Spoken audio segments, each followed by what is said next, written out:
The way he balanced his innings to me was great. I was sitting there watching that first 50 runs, and outside of the power play, I was thinking, geez, he's just settling in here and looking, not anchor it, but really looking to balance it. And I thought he did that beautifully. Forget the chances for now, but the way he then accelerated towards the back end, having batted that deep in the innings, I think it makes him the complete batsman. This was a proper innings, not even a single slog, to be honest. So that is what the quality of a man is, that if you can hit those cricketing shots and with that much of impact and that strike rate, that just shows it. Probably I have to agree with Bish, to be honest, that yes, in IPL, he's probably the number one player in T20 cricket.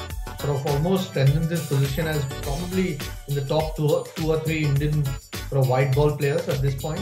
To hit sixes and still play as a proper batsman. Not too many guys can do it, whether it's in T20 cricket right now or even in one-day cricket, the graph's going up. I'm hopeful that when Chris Morris is fit and he comes in, he'll bring some know-how and some skill to that aspect.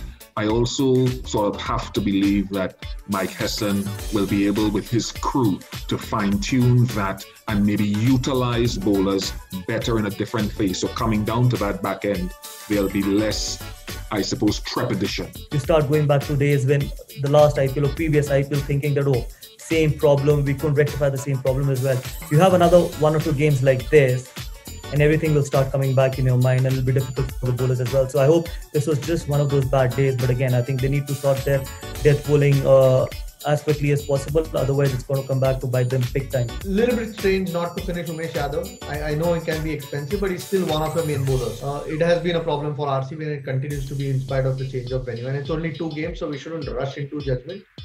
But sometimes when you run into someone like KL Rahul, everything just looks worse. Those rough catches were crucial. If you're talking about KL Rahul being dismissed on 83 or being dismissed on 89, instead he goes on to get the highest score by an Indian player in the IPL. I think I've got that right. And of all people to put him down twice, Virat Kohli, who's usually exceptional in the field, that was a bad omen for the outcome of this game. Had KL Rahul got out at 86 or 89, I think Kings 11 would have just got 180, 185, and chasing that would have been a completely different game plan for RCB.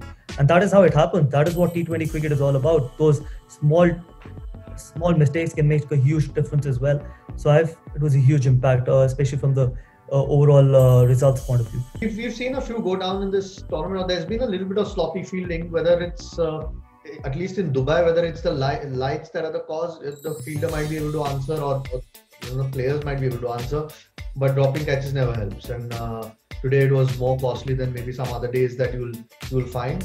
And yeah, it was 83, the first one.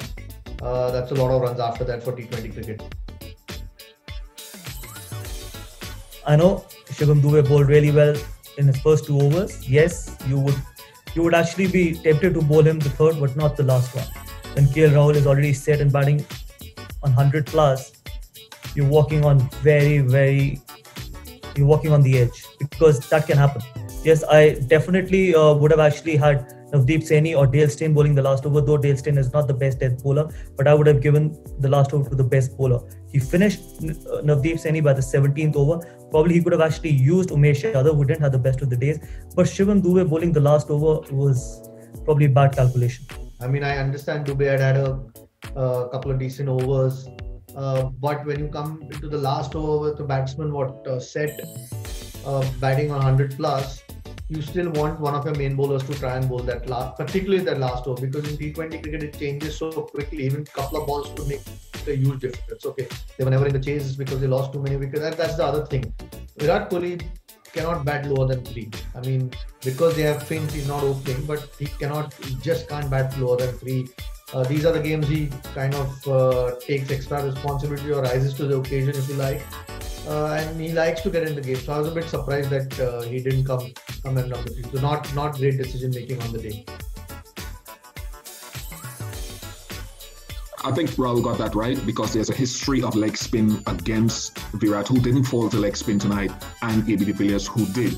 So judging on the balance of the team, I thought KL Rahul did well. That I think KL Rahul and Anil Kumble will be very happy because they would want to see this combination doing really well because it actually covers a lot of bases as well. They've got the sixth bowling option of Glenn Maxwell and two wicket-taking bowlers after in the middle overs as well. So very happy for both the leg spinners. Maybe Anil Kumble being there as a part to play in it, so that two leg spinners are playing. So it's worked on the day. Look, when you score well in excess of 200, the life of a bowler becomes a lot easier. Not that it's a done and dusted game, especially against a fairly strong batting lineup, but plus when your opening bowlers do the job, your life becomes a lot easier. It's looked good because of the situation today. Whether it continues to be the case, we'll have to wait and watch.